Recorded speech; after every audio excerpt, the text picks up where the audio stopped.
All right. So for tonight, what I was hearing to like talk about and everything is probably one of the hardest things that we face as human beings, and that's a loss.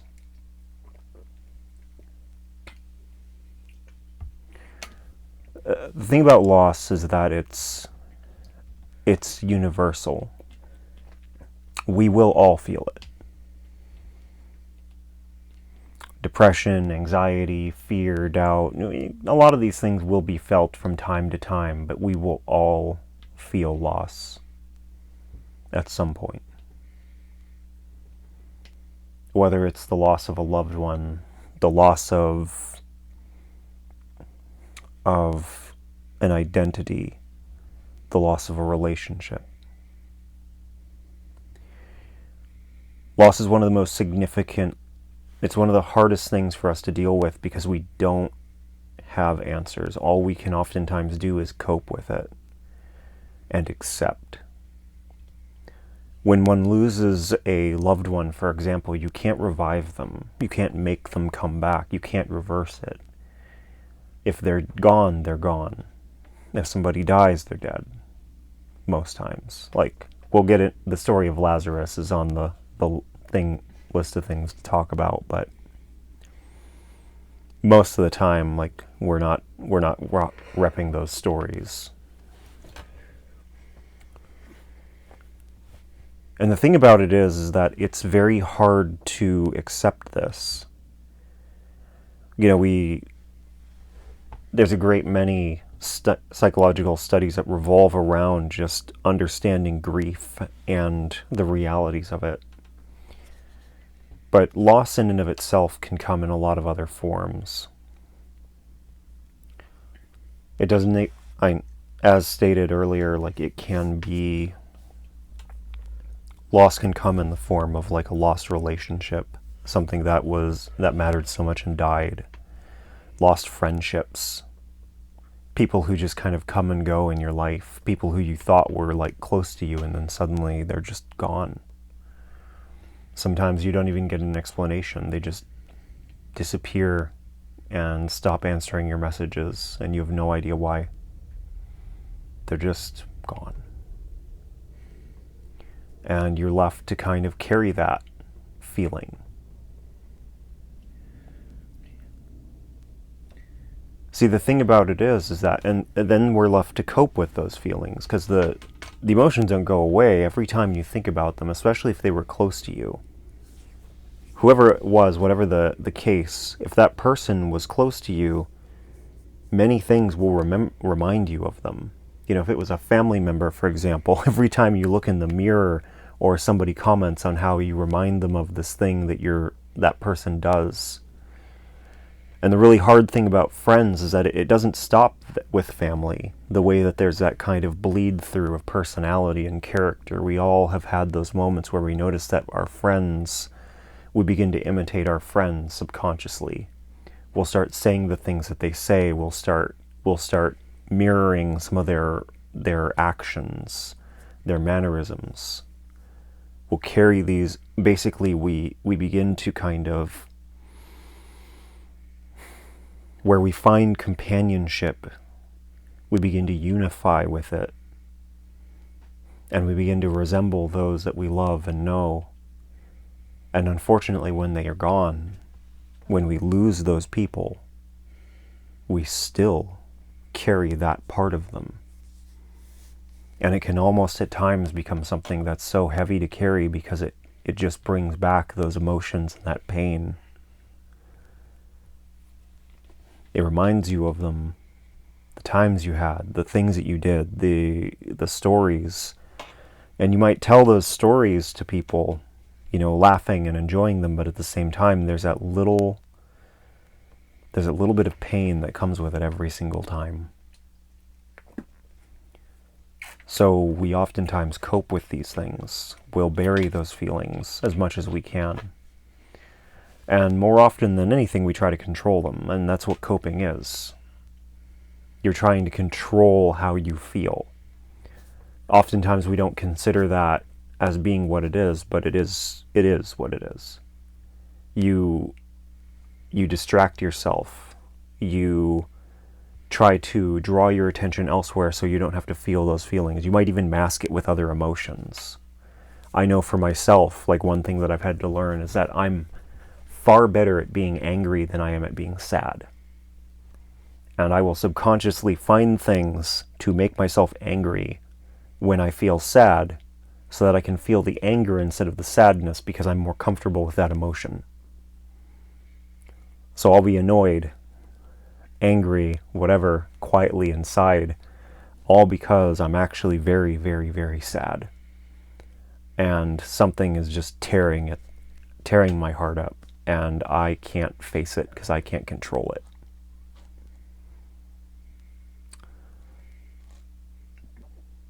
Because in the end, the thing about loss is that it's out of our control. See, the event happens, right? The relationship ends, the friendship ends, the person dies, the animal dies, whatever it is that you care about, that you've lost, that thing that you had connection to, it's gone now. And you're just left with that. And you can't control that. All that you can control now is how you feel about it. So, and oftentimes the weight of those feelings is too much, because we all know that the correct answer is to go process this. The correct answer is to come to terms and accept what we have lost. But that is so much easier to say than it is to do, especially dependent on how much it mattered and how much of us is invested in that. Because once we lose that thing, it's very, very difficult to accept that it's gone. That best friend who just randomly decided to not be there for you anymore. And I think sometimes that's worse. It's understandable if you have like a blowout fight or something like that. At least you can kind of come to terms with that. But when nothing is said and nothing happens and they're just gone, then you're just left with that.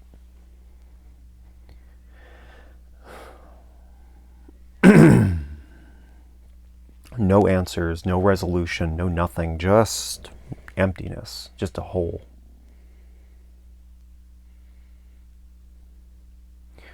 And see, the reason why it's so hard is because it's not something we were built for.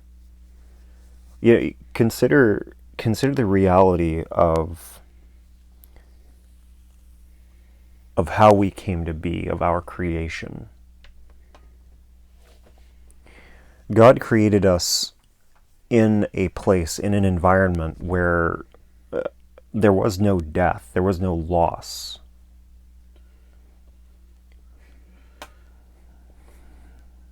And we being eternal beings, that's how we function. Like a lot of us, it's funny because we don't understand that we're actually living in an alien environment. We're not built for this. We're not built to live around loss and pain like that. That's why it's so hard. It's why the best you can do is accept it. And acceptance looks like accepting what has happened as being what happened, and then carrying on with life. You still carry that pain, that sadness, that something. And you might heal in places, but it's always there. It's like a little sliver that's gotten in between. Like, it's fitting that would be a thing. I was just cleaning blackberry bushes off the property earlier, so I've got a few. But it's that little thing where you don't even notice it until you move just right. You apply pressure to your skin in that one spot and suddenly it's there. That pain, that little sting. It's in my thumb right now.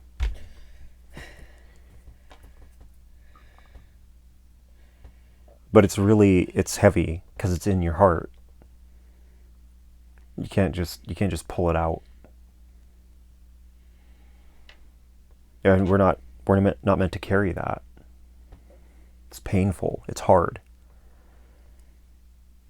We're not meant to lose connection with each other, especially over some of the things that we do.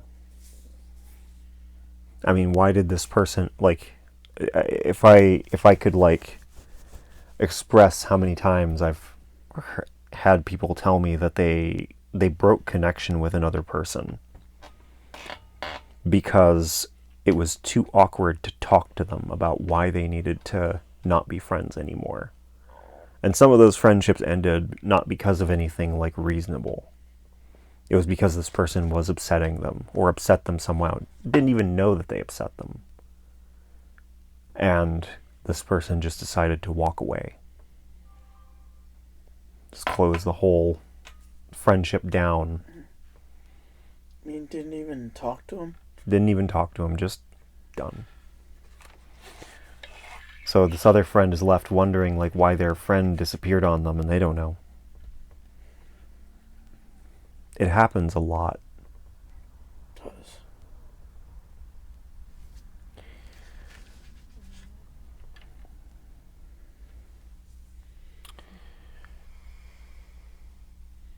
The thing about it is that within this, like, we're not, as I said, we're not meant to lose connection like that. We, as beings who are not built for death, living in a world with death and loss. And you have to consider, like, what drives so many of the things that we have happen. Like, we get caught up in some of the most piddly fights. And the driving force behind them is either hurts that we've endured in the past and the way that we project them and carry them forward, or they're fears that we have deep down inside. We'll sabotage ourselves. I mean, in relationships are a whole study in and of themselves. And the loss of love is so heavy and so hard, and it hits us in so many ways. The sadness from it, and the broken hearts. I mean, it's a level of pain that can actually kill you.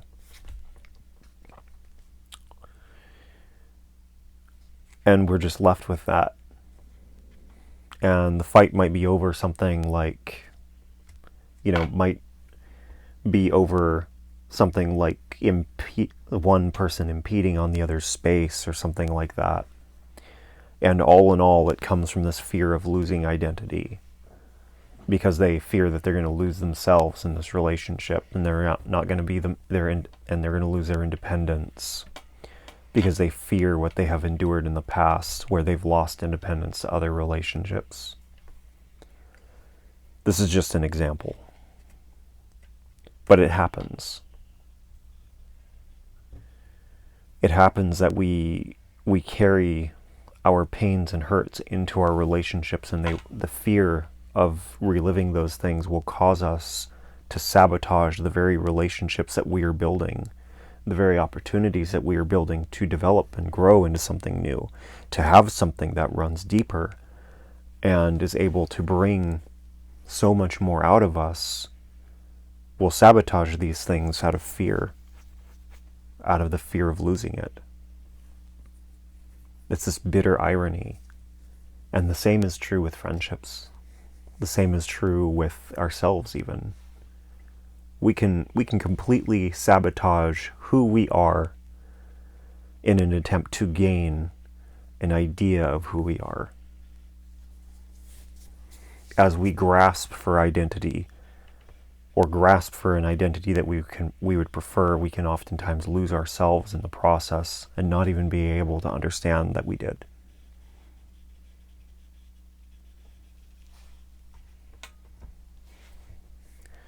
Suddenly, you're having to carry all of this around and you don't even know who you are. The loss of identity can be an equally painful thing. To be able to have to look in the mirror and not even recognize yourself. And what's more is it can affect other things. And so much of this comes from what? Fear, from doubt, from self-hatred, from so many different things that we develop in the world around us that are put onto us.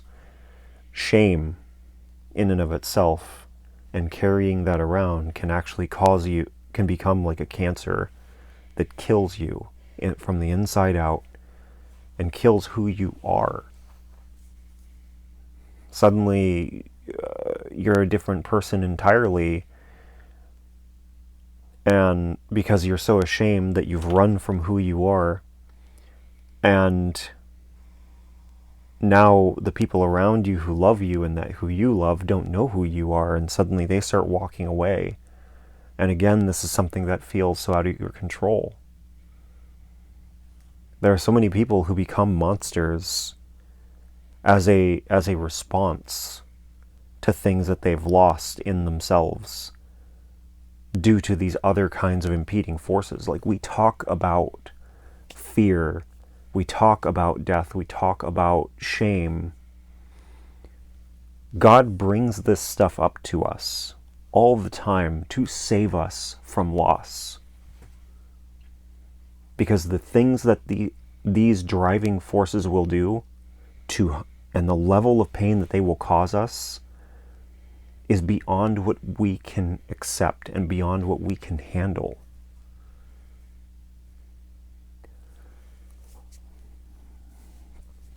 There are places where we are called into healing because Jesus aims to heal us and nip this thing in the bud before we ever get to those points. You have a history of bad relationships and where that you worry that you're going to project onto the good person that you just met.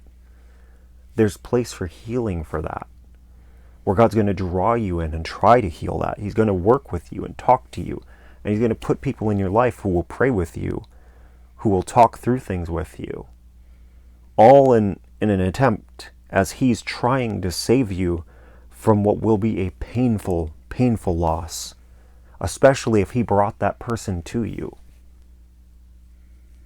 This happens.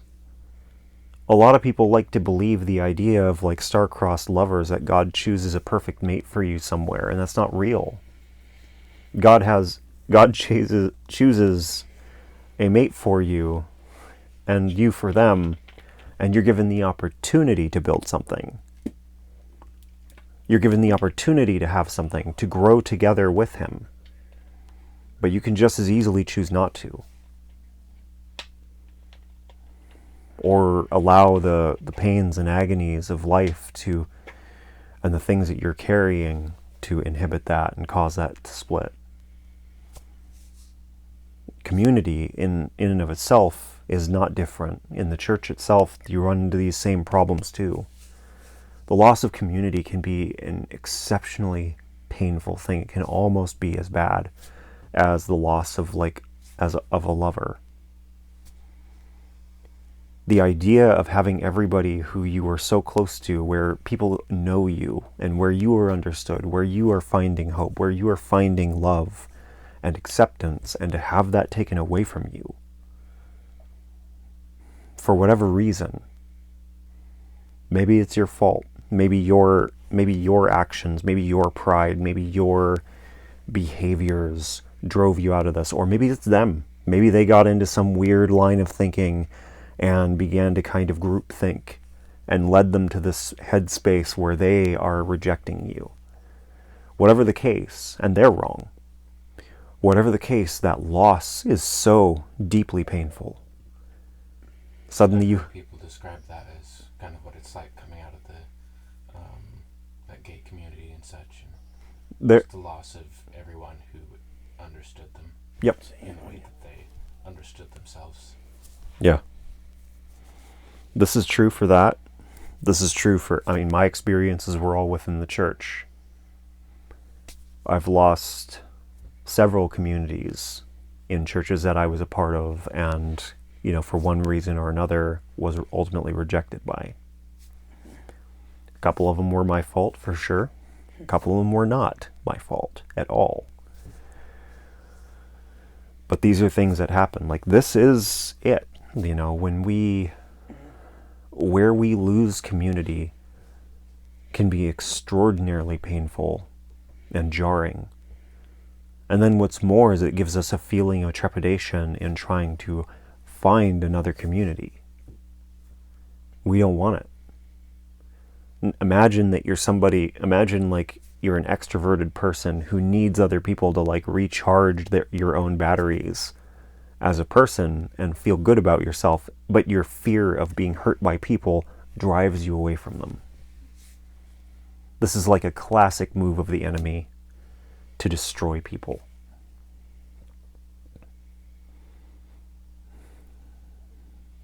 To work them against community, to work them against other people, to work them against those that could come around and be with them, in order to drive them into places where they find themselves isolated, alone, helpless, hopeless, and in fear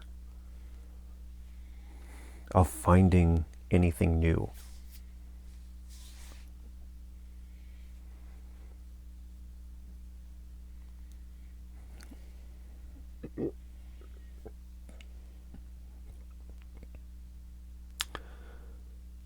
At no point in time is any of this stuff that God means for us to endure.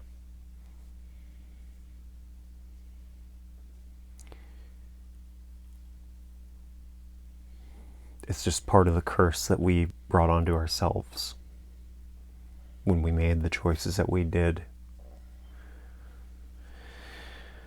in the Garden of Eden.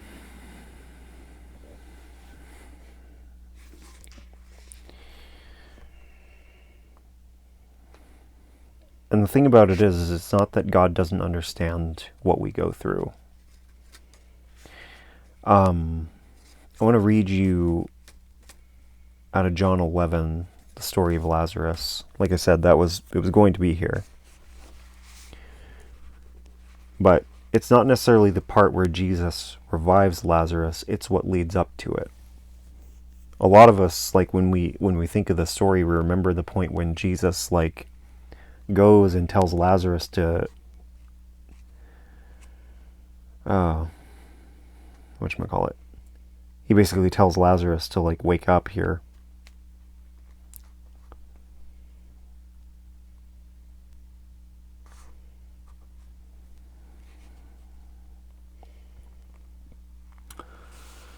Let's see. Starting in John 11:1. Now a man named Lazarus was sick. He was from Bethany, the village of Mary and her sister Martha. This Mary, whose brother Lazarus now lay sick, was the same one who poured perfume on the Lord and wiped his feet with her hair. So the sisters sent word to Jesus, "Lord, the one you love is sick." When he heard this, Jesus said, "This sickness will not end in death. No, it is for God's glory, so that God's Son may be glorified through it." Now Jesus loved Martha and her sister and Lazarus. So when he heard that Lazarus was sick, he stayed where he was 2 more days. And then he said to his disciples, "Let us go back to Judea." "But Rabbi," they said, "a short while ago the Jews there tried to stone you, and yet you were going back?" Jesus answered, "Are there not 12 hours of daylight? Anyone who walks in the daytime will not stumble, for they see by this world's light. It is when a person walks at night that they stumble, for they have no light."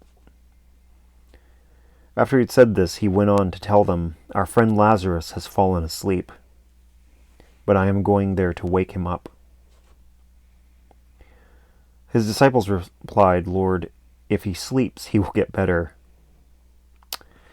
Jesus had been speaking of his death, but his disciples thought he meant natural sleep. Miss the point sometimes. So then he told them plainly, "Lazarus is dead, and for your sake I am glad I was not there, so you may now believe, but let us go to him."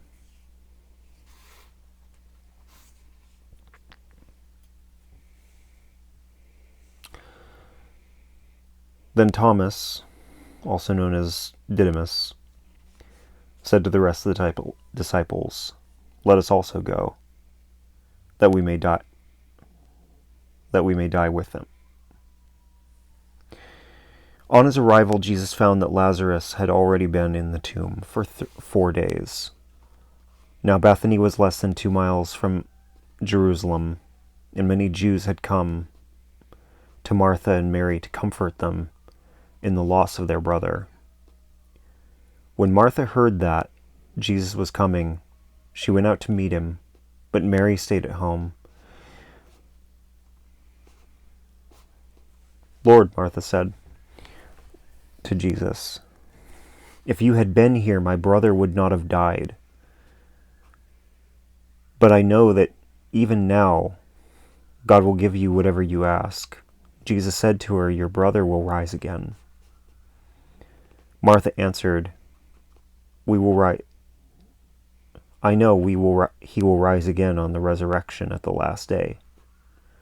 Jesus said to her, "I am the resurrection and the life, and the one who believes in me will live even though they die. And whoever lives by believing in me will never die. Do you believe this?" "Yes, Lord," she replied.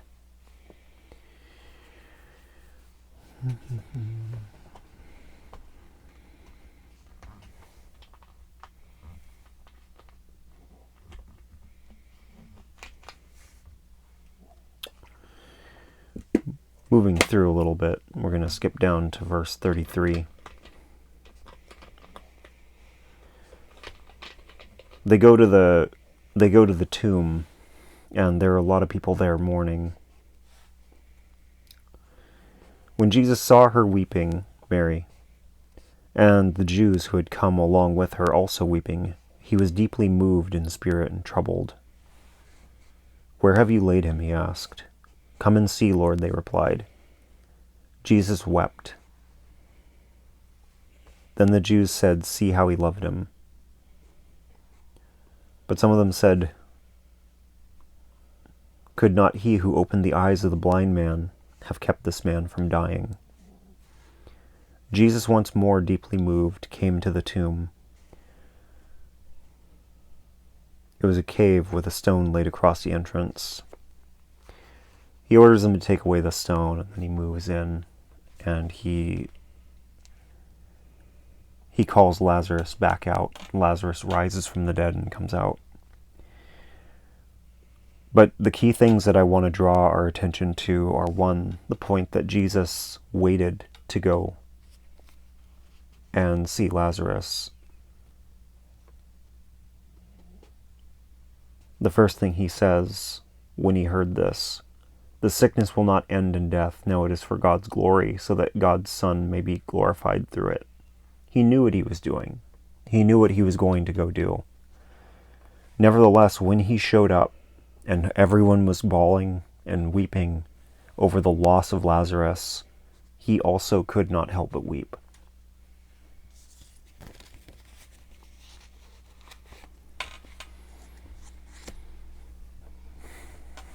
See, the thing of it is that, like, this loss is something that is felt all throughout the kingdom of God, throughout everything. This loss of companionship is not something that's designed for, that's intended to be designed for us. Jesus himself felt it. Like, whether he wept because he empathized with how deeply these people were feeling, or whether he wept because he felt the loss himself, it doesn't matter, because in the end he still felt the weight of that emotion, the weight of that loss. And that matters because it means that we are understood in that loss. When God exists in complete unity with the Father, the Son, and the Holy Spirit, there is no separation. They're always in community. And we, being created in the image of God, also yearn for community. No matter how much you've been hurt, no matter what you've gone through, you will crave community. You will crave people. We all have friends. Like, even the most lonely people have friends here and there somewhere. We find connection because it's innate. It's built into us. We have to. But with the risk of finding connection comes the risk of loss. And we will always push towards connection because we have to. But we will, as a result, we will always risk loss, and we will experience it. And this is where we need God to be able to help us see our way through it, to help us accept it, to help us understand it, to help us live through the experience. Like, on our own, the best we can do is accept something and then carry on with it. And it stays. But with God, there's the opportunity for us to be healed of it. And not just healed of it, but also where He will find the places that it is affecting us or will continue to affect us and draw us out of those places. Those minds, and I say places, but what I mean are mindsets, perspectives, logic chains, the kinds of things where we develop an idea and then we carry that idea to fruition as being something that's a truth to us. And as a result, we let that truth dictate how we live our lives. And oftentimes, in response to loss, we will live our lives in ways that actually will continue to cause us pain. Because we don't provide ourselves the opportunity to move past that loss, but rather we let that loss shape how we live and who we are. We'll become more easily shut down. We'll become scared of people. We'll become hateful, vengeful, vindictive of people, at other people. We'll obsess over how to protect ourselves from death or to protect our loved ones from death or pain. There's so many different things. There's so much sickness that comes psychologically in respect to loss. It's why it is something that we have to talk about in the church. It is why it's something that we have to have addressed. It's why it's a place where God calls us to sit. And sometimes that sitting involves feeling the deep pain of what we have had taken away from us or what we have lost for one reason or another. And to sit with Him and have Him talk to us in the midst of that. Because He can navigate us through it. And He will. And sometimes that's something that has to happen in order for us to have any kind of freedom. Because we'll bind ourselves to it. We'll try to control it. And we'll find again and again that we can't.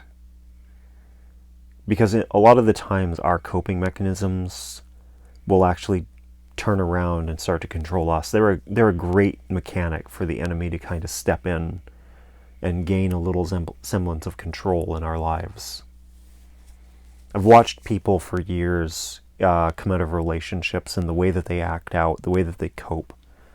I've seen people turn to substance abuse. I've seen people turn to sex abuse. I've seen people turn to so many different things in order. I've seen people turn, the whole MGTOW movement. I don't know what that means. Men go their own way.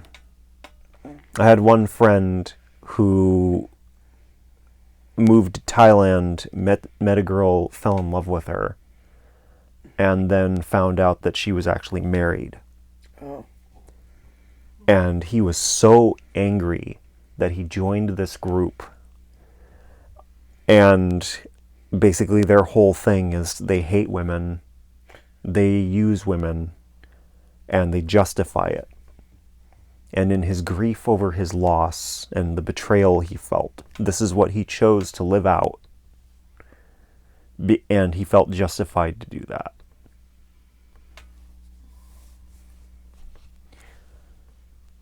this is the kind of stuff that people do when they're trying to cope with loss.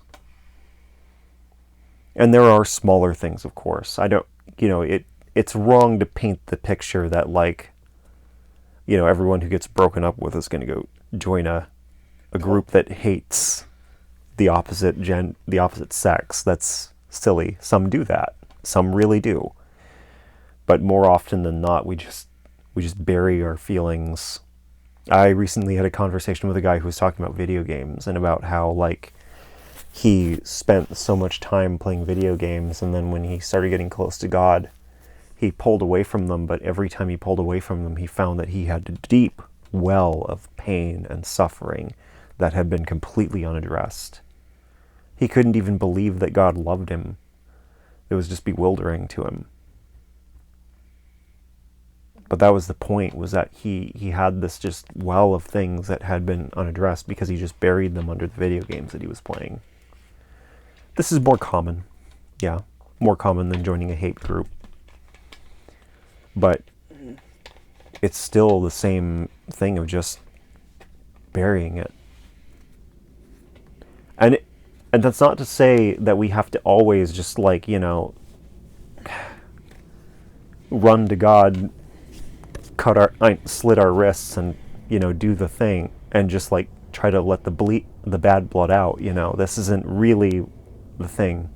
Sometimes we do have to have those distractions here and there to take a break from the pain and the weight of those feelings. Even within the context of having time with God, you will still need to take a break, because you as a human being cannot physically and emotionally handle the pain of this thing. So you will have to do it in increments, because your own personage can't handle it.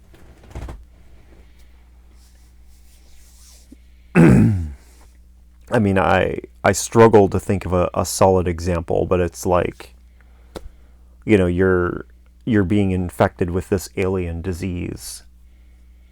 Your body has no concept for how, your immune system has no convention for dealing with this.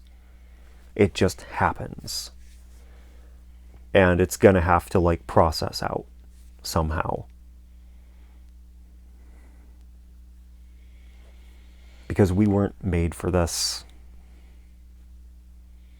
And that's why we need somebody in God who knows how to guide us through it, because he understands it. Can you imagine the weight of loss that God feels every day when he looks at his creation, at us, and sees some of the things that we do, some of the things that we have done, some of the things that we continue to do to each other?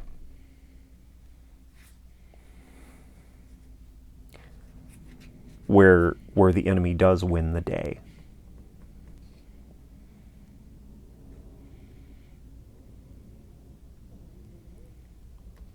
It's a lot.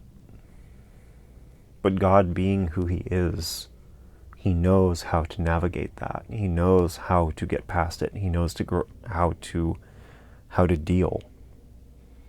And that's not secret, hidden information. That's stuff that he will share with us. Because we're his kids, and he understands us and understands what we're not really equipped for. And this is one of those things. We've all felt the bite and the pain of loss, but we haven't all invited God into it to find where he will intervene on our behalf, where he will help us process.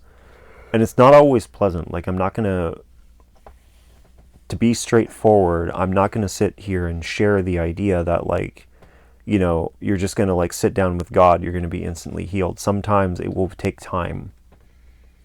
Sometimes he will take you on a slow road to healing, because that's what you need. And you don't want it. Trust me, you don't. You want the quick path. But when you get that, it doesn't always work.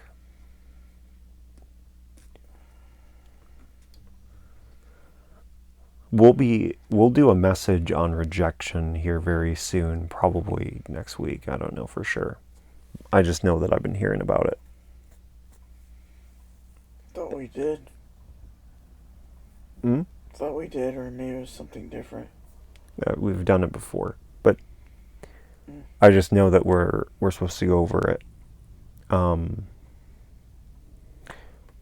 And the reason why is because loss and rejection are usually tied together. But the thing about it is that,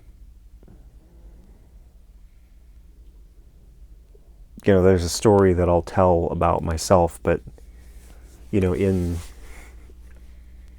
for purposes of this message and the idea of loss, because they're so intertwined with one another, it's hard not to think of one without the other. Rejection leads to loss. But I think a lot about, I've been thinking a lot the past week about, things relating to my dad and things that I've lost in terms of relationship with that. And just how that's, shaped parts of who I am.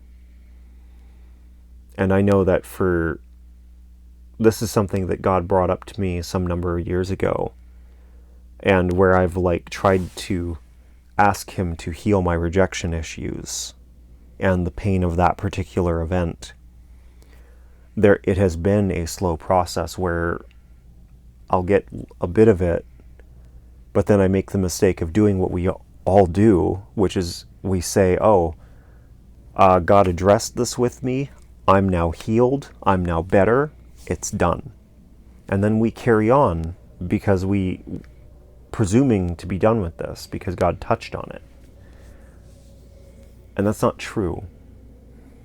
When we have to go the slow route, we have to go the slow route. We don't want to, we don't like it.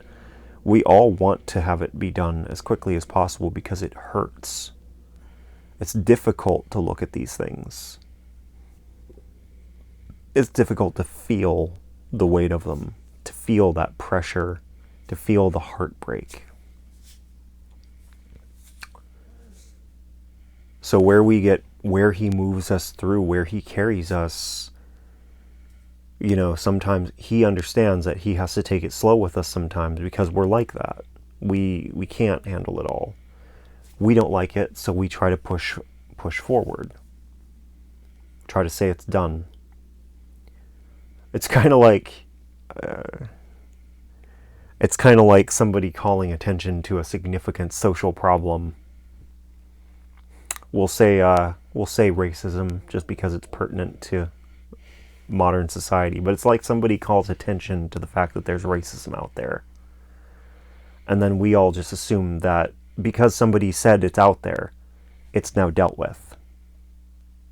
And then we just carry on with our lives. It's gone now, somebody talked about it. But strangely, we kind of have, kind of not. Strangely. Yeah. It's why it hasn't gone away. That's the thing, though, is for us, on a personal level, we do that all the time with so many different aspects of the things that we need healing in. God will call our attention to it, and we'll say, God talked about it to me. Talk to me about it. I'm good. I have said those words specifically. And then a week later regretted the fact that I said those words because I was like, I wasn't done.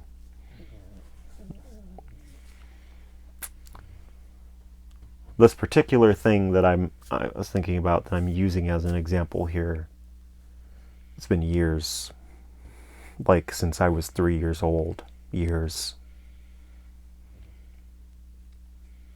And it's not done.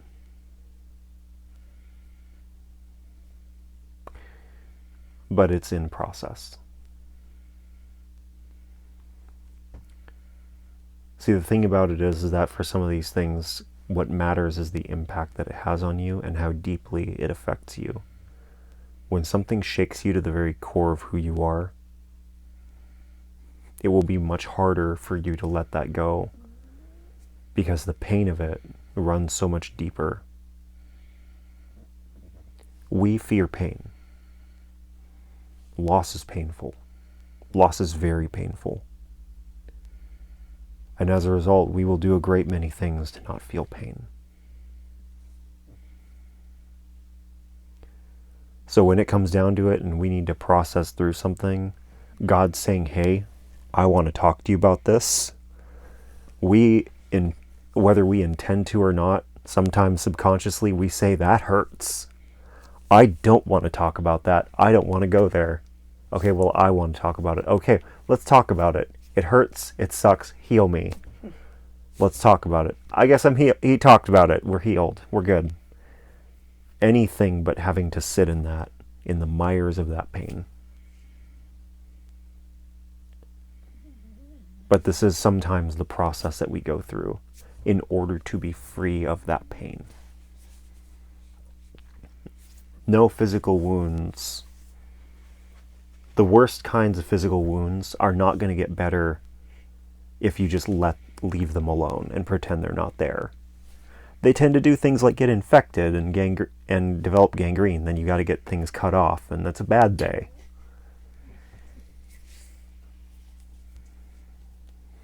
I mean, yeah, my arm's gone, but at least I don't feel the pain from that, like, broken arm that I had and I just left alone. This is the thing. It's the same concept. It just ends up being in our emotions and in our spirit. And that's where God reigns with us in so many ways.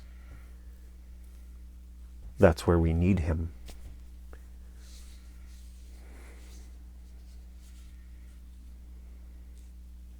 And that's where he wants to be.